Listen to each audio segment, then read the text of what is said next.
Hello everyone, welcome to ఈ గురు. Friends, ఈరోజు మనం ఈ వీడియోలో జనరల్ అవేర్నెస్ సంబంధించిన క్వశ్చన్స్ సెట్ 4 చూద్దాం. ఓకే, అందులో ఫస్ట్ క్వశ్చన్ వచ్చేసి the scale is used to measure the intensity of earthquake. Okay, first question, the scale is used to intensity of earthquake. Intensity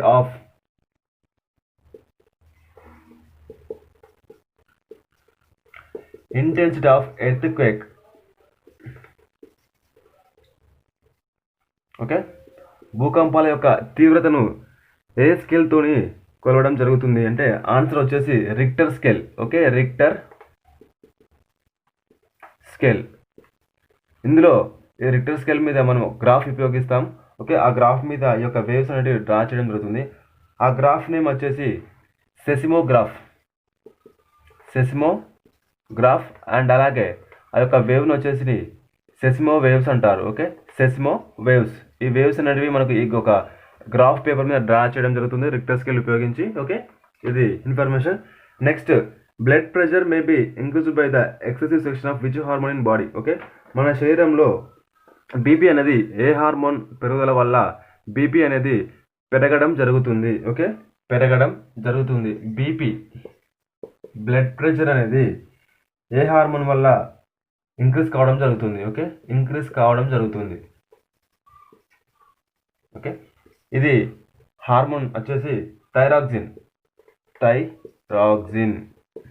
thyroxine వల్ల మన శరీరంలో BP levels increase కావడం జరుగుతుంది. సాధారణంగా మనిషి యొక్క బీపీ లెవెల్స్ అంటే మన యొక్క పీడనం వచ్చేసి 120/80 systole by diastole. Okay, next third question వచ్చేసి project tiger was launched by the recommendation of Indian board of wildlife. Okay, project tiger. Third question, project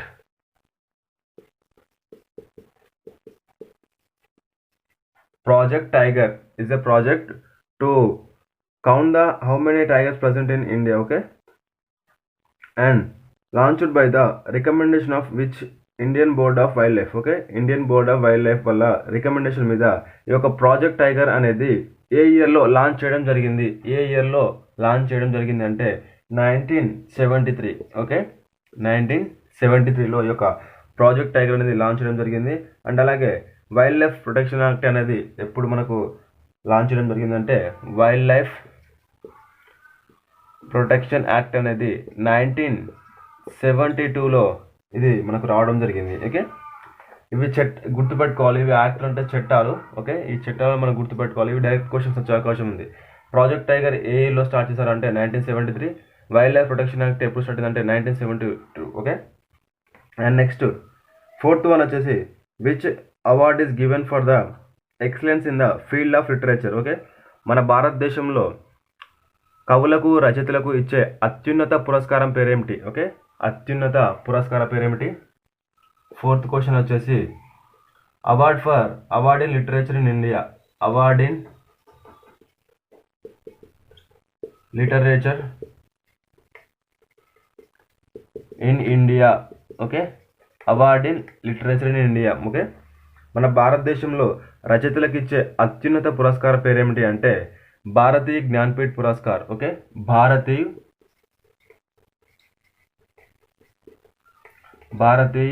Jnanpith award. Bharatiya Jnanpith award. Okay, ఇది ఎవరికి ఇస్తారు అంటే రచయితలకు, కవులకు మరియు కవయిత్రులకు ఈ యొక్క అవార్డు అనేది ఇవ్వడం జరుగుతుంది.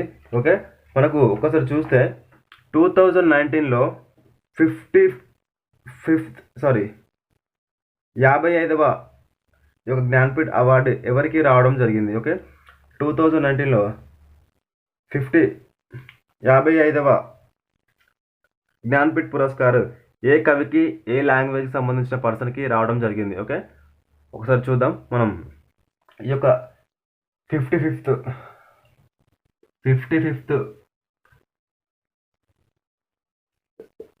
అవార్డ్ అనేది మలయాళ poet. Okay,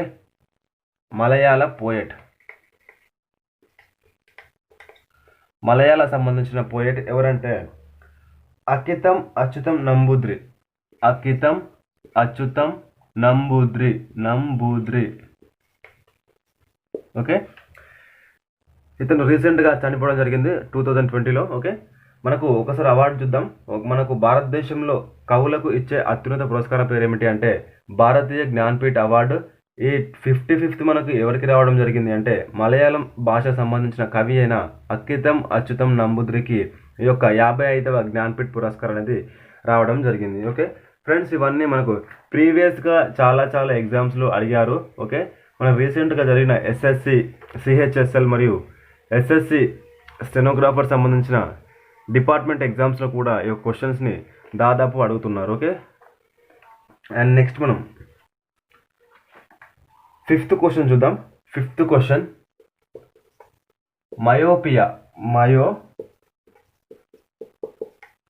myopia is corrected by the which lens? Myopia అనేది ఏ లెన్స్ యూజ్ చేయడం వల్ల మనం ఈ యొక్క దీన్ని తగ్గించుకోవచ్చు. మయోపియా అంటే దృష్టిలోపం. ఓకే, దృష్టిలోపం మయోపియా కరెక్టెడ్ యూజింగ్. ఓకే, మనం ఈ యొక్క మయోపియాని ఏ లెన్స్ యూజ్ చేయడం వల్ల ఈ యొక్క మయోపియా యొక్క దృష్టిలోపాన్ని తగ్గించుకోవచ్చు అంటే concave lens.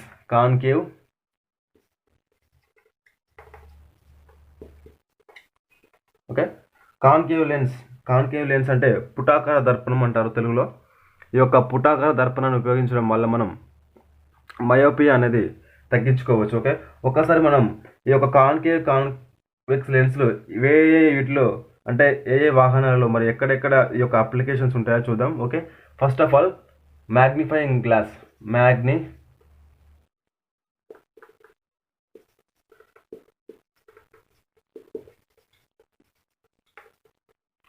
First magnifying glass.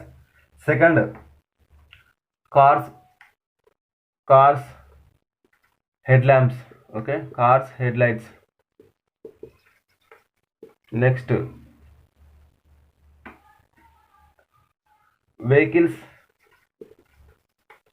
Mirrors. Next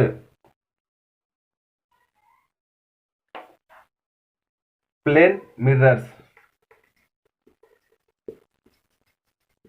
okay, plane mirrors, vehicle mirrors, car head lights and magnifying glass. Magnifying glass అంటే భూతద్దం అంటారు. ఇది వచ్చేసి కాన్వెక్స్. ఓకే, కాన్వెక్స్ లెన్స్ ఇది. అండ్ నెక్స్ట్ మనకు కారు యొక్క హెడ్ లైట్స్ వచ్చేసి కాన్కేవ్. ఓకే, కాన్కేవ్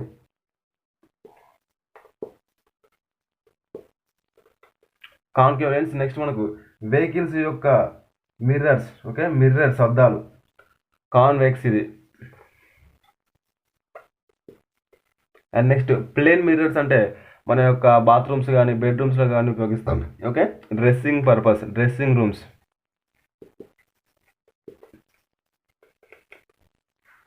డ్రెస్సింగ్ రూమ్లో యొక్క ప్లేన్ మిర్రర్స్ని ఉపయోగిస్తారు. అండ్ అలాగే డాక్టర్స్ అంటే మనకు ఈఎన్టీ స్పెషలిస్టులు డాక్టర్స్ ఏం చేస్తారు అంటే ఈ యొక్క మిర్రర్స్ని ఉపయోగించబడుతుంది. అవి కూడా concave mirrors. Okay, concave mirrors doctors. Okay, and next 6th one, who among the following was the deputy speaker of the first Lok Sabha? First Lok Sabha deputy speaker ఎవరు? ఇది స్టాటిక్ జీకే క్వశ్చన్, చాలా చాలా important. First deputy speaker of Lok Sabha. Okay, Lok Sabha, భారతదేశ లోక్సభ మొట్టమొదటి deputy speaker ఎవరు? Answer వచ్చేసి MA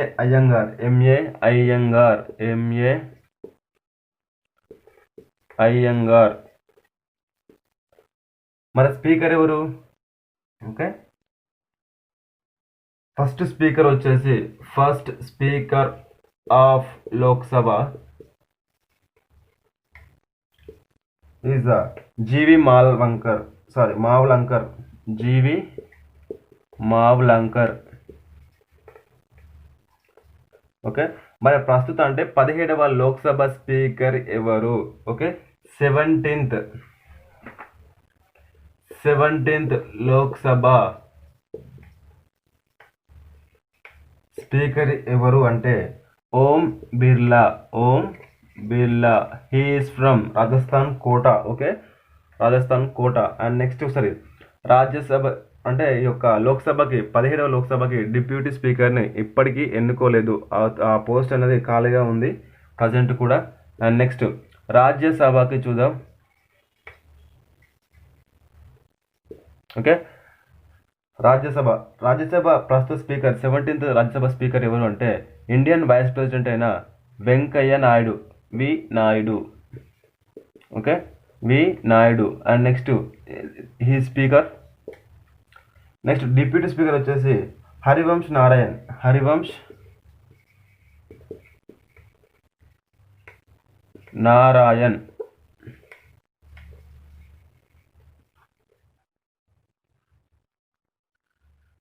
Harivansh Narayan is the Deputy Speaker of Rajya Sabha. Okay, Rajya Sabha. Next,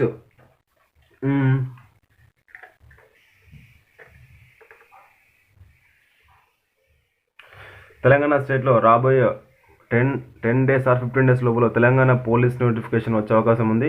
ఇందులో 400 పైగా ఎస్ఐ పోస్టులు మరియు 19,000 పైగా కానిస్టేబుల్ పోస్టులు ఉన్నట్టు ఒక అంచనాకు రావడం జరిగింది డిపార్ట్మెంట్లో. ఓకే, జాగ్రత్త ఫ్రెండ్స్, ఈసారి కంపల్సరీ మనకు జనవరిలో నోటిఫికేషన్ వచ్చే అవకాశం ఉంది. ఓకే, అందరూ చాలా ప్రిపేర్ అవ్వండి తొందరగా. Next 7th question, which fundamental right is described as the heart and soul of the Indian constitution? Okay, భారత రాజ్యాంగానికి దేన్ని గుండె మరియు ఆత్మగా పరిగణిస్తారు అంటే ఫండమెంటల్ రైట్ అంటే హక్కు. ఓకే, ఫండమెంటల్ రైట్ అంటే హక్కు అనేది భారత రాజ్యాంగానికి గుండె మరియు సోల్ అంటే ఆత్మగా పరిగణిస్తారు. ఓకే, ఆ రైట్ అంటే ఆ హక్కు ఏంటి? Okay, fundamental right, heart and soul of Indian constitution. Okay, Indian constitution. భారత రాజ్యాంగానికి ఏ హక్కును హార్ట్ మరియు సోల్గా పరిగణిస్తారు అంటే ఆన్సర్ వచ్చేసి right to constitutional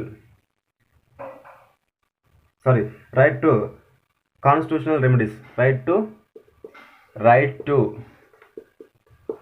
constitutional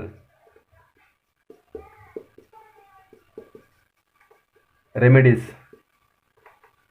okay, right to constitutional remedies అనేది భారత రాజ్యాంగానికి హార్ట్ మరియు సోల్గా పరిగణించడం జరుగుతుంది. ఓకే, ఈ యొక్క హక్కు అనేది ఓకే రైట్ టు అంటే హక్కు అనేది ఇది ఎన్నవ ఆర్టికల్ అంటే article number 32. Okay, article number 32ని భారత రాజ్యాంగానికి గుండెగా మరియు ఆత్మగా పరిగణించడం జరుగుతుంది. ఓకే, ఆ యొక్క ఆర్టికల్లో ఉన్న హక్కు ఏంటి అంటే right to constitutional remedies. Right to constitutional remedies. Next 8th question, which among the following body regulates the mutual funds in India? Okay, మన భారతదేశంలో మ్యూచువల్ ఫండ్స్ని ఏ భారత సంస్థ అనేది రెగ్యులేట్ చేయడం జరుగుతుంది? ఓకే,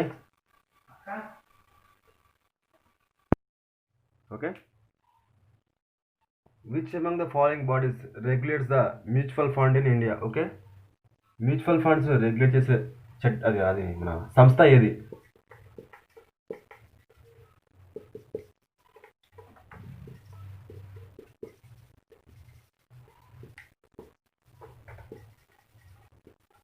ఓకే, మ్యూచువల్ ఫండ్స్ని రెగ్యులేట్ చేసే బాడీ భారతదేశంలో ఏది అంటే ఆన్సర్ వచ్చేసి SEBI. Okay, SEBI is the regulates the mutual funds in India. Okay, SEBI is described as the security exchange board of India. Okay, security exchange board of India. Okay, India ఇది 1988లో start అయింది. But దీనికి powers వచ్చేసి 1992లో రావడం జరిగింది. Okay, దీని యొక్క అధికారాలు వచ్చేసి 1992లో రావడం జరిగింది. అండ్ అలాగే దీని యొక్క హెడ్ క్వార్టర్ వచ్చేసి ముంబై. ఓకే, ముంబైలో సెబీ యొక్క హెడ్ క్వార్టర్ ఉంది. ఓకే, అండ్ నెక్స్ట్ మనకు ఇది దేన్ని రెగ్యులేట్ చేస్తుంది అంటే secondary market and share markets and capital markets. Okay, share మార్కెట్ని, క్యాపిటల్ మార్కెట్స్ని ఈ సెబీ అనేది మానిటర్ రెగ్యులేట్ చేయడం జరుగుతుంది. ఓకే, ప్రస్తుత ఈ యొక్క సెబీకి చైర్పర్సన్ ఎవరు అంటే చైర్మన్ వచ్చేసి Ajay Tyagi. Okay, Ajay Tyagi is the SEBI's chairman. Okay, SEBI's chairman. ఒకసారి ఆర్బీఐ గురించి చూద్దాం. RBI is the regulates all banks in India. Okay, all banks in India is RBI. 1st April 1935లో ఆర్బీఐ అనేది ఫామ్ కావడం జరిగింది. RBI is the 1st April 1935లో ఈ యొక్క మనకు బాడీ అనేది ఫామ్ కావడం జరిగింది. ఓకే, ప్రస్తుతం మనకు ఆర్బీఐ గవర్నర్ ఎవరు అండ్ ఆర్బీఐ యొక్క హెడ్ క్వార్టర్స్ ఎక్కడ ఉన్నాయి ప్లీజ్ తెలిస్తే కామెంట్ చేయండి కామెంట్ బాక్స్లో. ఓకే, చాలా ఇంపార్టెంట్ ఈ యొక్క హెడ్ క్వార్టర్స్ అనేటివి మరియు చైర్మన్స్ అనేటివి. Okay, who is the present governor of RBI and where is the head quarters of RBI. Next 9th question. In India Siberian crane can be found in. Okay, Siberian crane can be found in. Siberian. Okay, Siberian crane. Okay, మన భారతదేశానికి Siberian crane అనేవి సైబేరియా నుండి మన భారతదేశానికి migrate కావడం జరుగుతుంది. ఇవి ముఖ్యంగా మన దేశంలో ఏ ప్రాంతంలో ఏ శాంచువల్లో ఎక్కువ కనిపిస్తాయి. Okay, can be found in అంటే కోయిలాదేవా గణ బర్డ్ శాంచురీ. ఓకే, కోయిలాదేవా. ఓకే, కోయిలాదేవా గణ bird sanctuary. Okay, bird sanctuary. ఈ యొక్క కోయిలాదేవా బర్డ్ శాంచురీలో మనకు ఈ యొక్క సైబేరియన్ కొంగలు అనేవి వలసకు రావడం జరుగుతుంది. ఓకే, ఇక్కడనే అవి వాటి యొక్క సంతానోత్పత్తి పెంచుకొని మళ్ళీ సైబీరియాకు వెళ్ళడం జరుగుతుంది. ఓకే, ఇది కోయిలాదేవా గణ బర్డ్ శాంచురీ వచ్చేసి ఎక్కడ ఉంది అంటే రాజస్థాన్. ఓకే, రాజస్థాన్ యొక్క క్యాపిటల్ వచ్చేసి Jaipur. Okay, Jaipur. Next 10th one, last one, important. Okay, Sensex is linked to which exchange company. Okay, Sensex is linked to which exchange company అంటే Bombay stock exchange. Bombay stock exchange. Okay, Bombay stock exchange కంపెనీకి ఈ యొక్క సెన్సెక్స్ అనేది మనకు link కావడం జరిగింది. Okay, and అలాగే మనకు నిఫ్టీ. ఓకే, నిఫ్టీ అనేది దేనికి లింక్ కావడం జరిగింది. Okay, Nifty. ఓకే, నిఫ్టీ అనేది దేనికి లింక్ కావడం జరిగింది అంటే నేషనల్ స్టాక్ ఎక్స్చేంజ్, జాతీయ స్టాక్ ఎక్స్చేంజ్కి ఈ యొక్క నిఫ్టీ అనేది లింక్ కావడం జరిగింది. ఓకే, లింక్ కావడం జరిగింది. ఇవన్నీ ఏంటి అంటే ఇవన్నీ marketing terms. Okay, marketing terms. Okay, దేనిలో ఎన్ని కంపెనీస్ ఉన్నాయో చూద్దాం. ఓకే, దీనిలో 30 కార్పొరేట్ కంపెనీస్ ఉంటాయి. దీనిలో 60 కార్పొరేట్ కంపెనీస్ ఉంటాయి. ఓకే, 60 కార్పొరేట్ కంపెనీస్ ఉంటాయి. ఓకే, మన మార్కెట్లో ఎక్కువగా వారి యొక్క డెవలప్మెంట్ ఉంటే దాన్ని బుల్ మార్కెట్ అంటారు. ఓకే, మార్కెట్ యొక్క షేర్స్ అనేటివి ఇంక్రీజ్ అయితే దాన్ని బుల్ మార్కెట్ అంటారు. మార్కెట్ యొక్క షేర్స్ అనేటివి తక్కువగా జరిగితే దాన్ని బేర్ మార్కెట్ అంటారు. ఓకే, ఇది ఫ్రెండ్స్ ఇన్ఫర్మేషన్. సెన్సెక్స్ అనేది బాంబే స్టాక్ ఎక్స్చేంజ్ సంబంధించిన టర్మ్, నిఫ్టీ అనేది నేషనల్ స్టాక్ ఎక్స్చేంజ్ సంబంధించిన టర్మ్. ఓకే, దీనిలో 30 కంపెనీలు ఉంటాయి, దీనిలో 60 కంపెనీలు ఉంటాయి. మార్కెట్ అనేది డెవలప్మెంట్ ఉంటే బుల్ మార్కెట్ అంటారు, మార్కెట్లో డిక్రీజ్ ఉంటే బేర్ మార్కెట్ అంటారు. ఓకే, ఇది ఫ్రెండ్స్ మన ఇవాటి జనరల్ అవేర్నెస్ సెట్ 4. నెక్స్ట్ తర్వాత మనకి సెట్ 4లో నెక్స్ట్ సెక్షన్ ఉంటుంది. ఓకే, సెక్షన్ ఉంటుంది ఫ్రెండ్స్. మీకు కనుక నా యొక్క వీడియో నచ్చితే లైక్ చేయండి, షేర్ చేయండి. Okay, thank you for watching ఈ గురు ఎడ్యుటెక్ యూట్యూబ్ ఛానల్.